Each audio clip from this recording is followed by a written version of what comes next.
Hello everyone, in today's video, I'm going to show you how to sell and withdraw on Polymarket. First, open your position.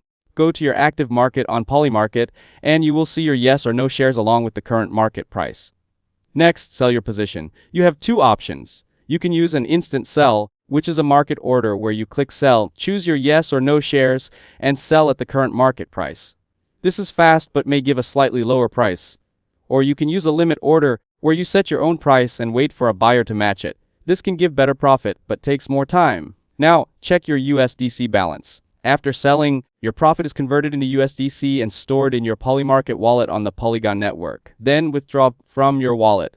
Go to Wallet or Balance, click Withdraw, enter your wallet address, such as MetaMask or similar, confirm the network as Polygon, and approve the transaction. After that, pay the gas fee. The fee on Polygon is very low and usually only a few cents. Finally, move to an exchange if you want real cash. You can send your USDC to exchanges like Binance, OKX, or Coinbase, then sell USDC into PKR or USD and withdraw it to your bank account. That's it. Thanks for watching. Don't forget to like and subscribe for more videos.